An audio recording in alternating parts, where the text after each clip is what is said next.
Ashley and Ashley. Planning to be spontaneous. And that we definitely are. We have been quite spontaneous the past few days.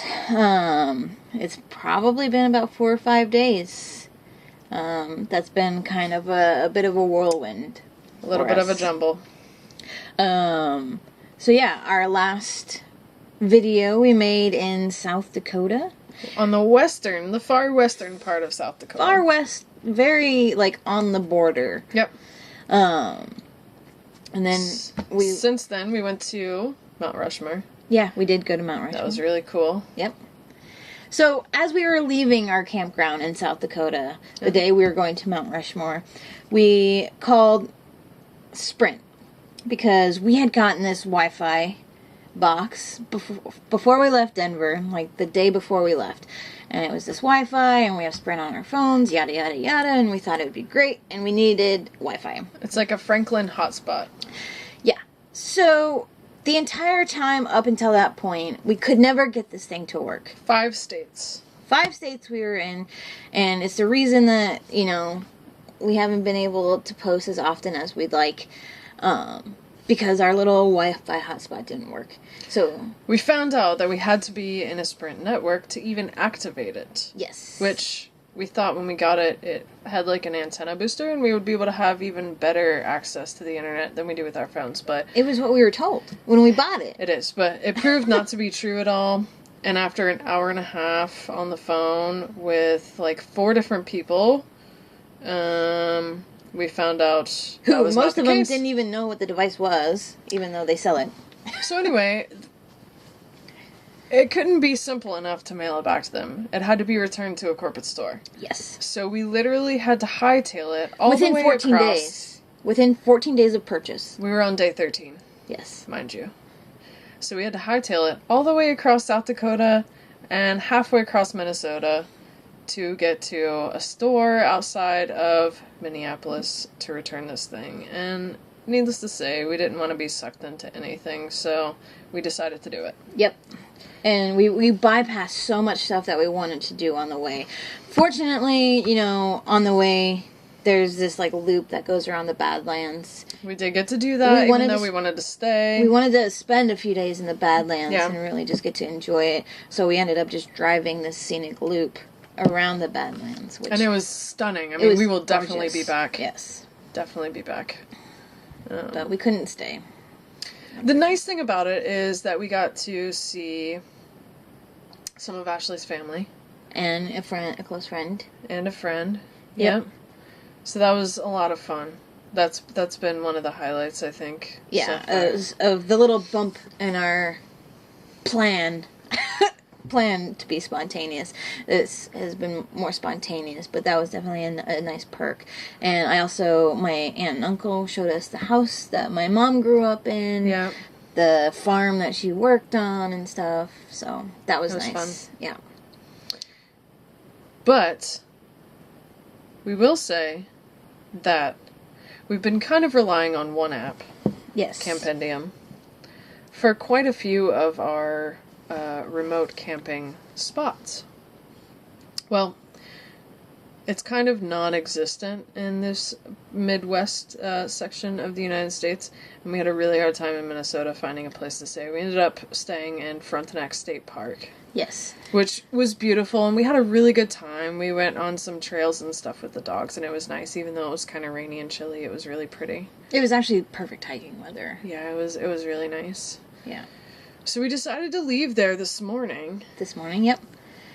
And we got a bit of a late start because oftentimes we'll stop at like Walmart or something to pick up groceries and stuff, and Ashley and I always come out with 50 things that we didn't go into Walmart for. Doesn't everyone? And on one of our visits to Walmart, they had all these dog sweaters, which we just needed to get the dogs because they were so cute. So we got them dog sweaters, and we decided we were going to do like a photo shoot day.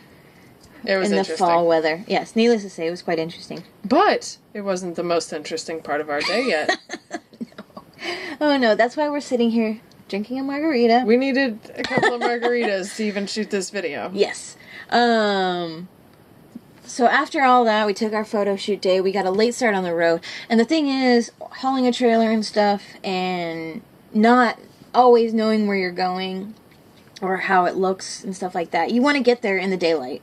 Like, you don't want to spend a ton of hours on the road. You want to be able to get there and park and stuff. So we kind of have our rule that we want to be off the road by 3 o'clock, or at least before the sun goes down. Which is kind of a crock, because it wasn't even close today. No. Today we got to the town. We found a spot. We're going to go there at this one park in Iowa. And, so we're driving. We need to get food because we've used up a bunch of our food. So we stop at Walmart real quick, and we had to make it quick because the sun is going down. And we're going. We get on the dirt roads. We're 9 miles away, and the sun is just going down over by the nearby cornfields. So we're like, we know we have this very small window of time, you know, like 10 minutes to set our camper up, like, to be like, okay, we're good for the night. Like, we found at least a spot, because we knew we were going to have to pull onto grass somewhere in this park after going, like, over 4 miles on a gravel road. Yeah. So we turn this corner, and boom, there's the park. Yeah, well, but it's chained up. The whole thing's closed. But the thing is, the road, I'm the driver, by the way. I drive all the time. Mm-hmm. And the thing is, the road that we came down on is wide enough for the truck and the trailer. That's it. And it's really, it should be a two-way road, but that's the width of this road. And you come around this really tight curve, and there's a huge tree right here, and as soon as you come around that tight curve, there's the chain entrance to the park. It just stops us right there. And there's a little bit of a turn off that maybe I could have turned around in, but it's like flooded with water. So, and that's a really, really, like, maybe. Maybe, yeah. Like a probably not. Yeah. But, so now it's pitch black. You're in this woods, and you have a narrow road that's a tight corner, and Ashley's freaking out because as soon as we pulled up, she's like, a giant animal just ran through the trees up there. I don't know what it was, but we're pretty sure it was a coyote. I'm thinking it was moving pretty quick. Yeah, and so I'm like, okay, jump out and guide me back because I have to back up all the way down this road.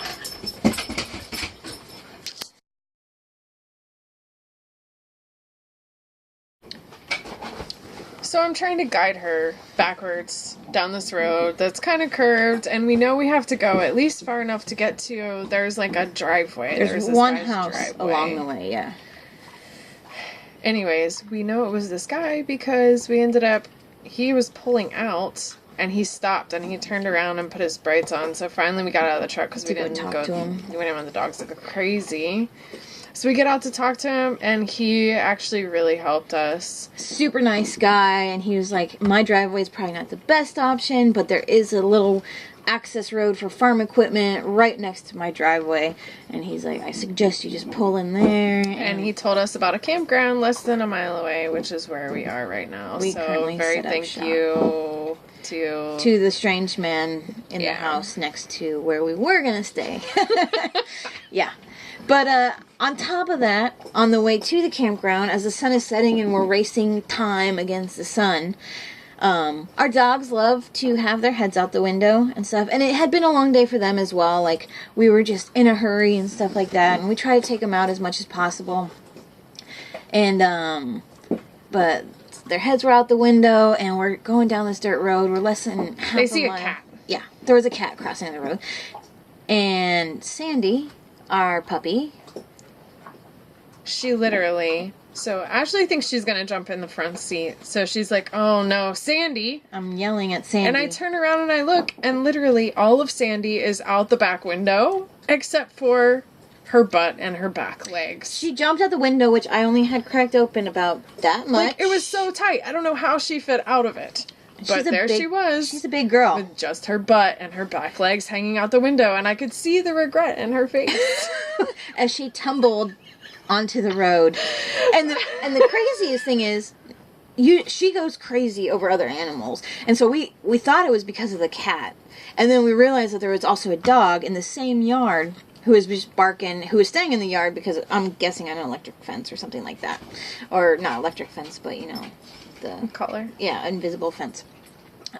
She literally rolls out of the truck. And then I'm like, oh my God, stop the truck. Like, Sandy's out.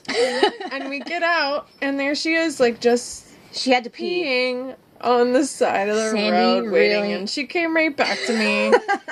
She had to pee really bad, and it wasn't the cat, it wasn't the dog. It's just moms were in a hurry, and Sandy had to pee. So she dove out the window. She knows not to pee in the truck. She regretted it, but she did it. So yeah, that's been our story, and we finally made it. We landed in the dark at this place. Yeah, that somebody else told us about at least. Yeah. Which may also be a paid site, but we're not quite 100% certain about the situation tonight. I guess we'll figure it out. We'll figure it out. Cheers. Till then, cheers. It's been an eventful few days for us. Yep. And next, we're going to be heading a little bit more east and heading towards Indiana. And we'll tell you guys about that when we get there. That's right. All right. Till next time. Deuces.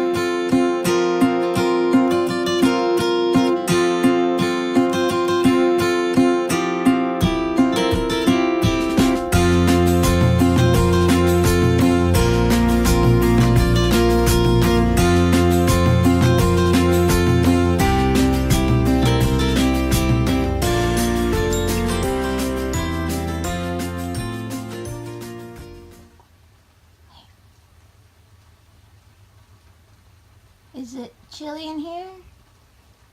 I can see a breath.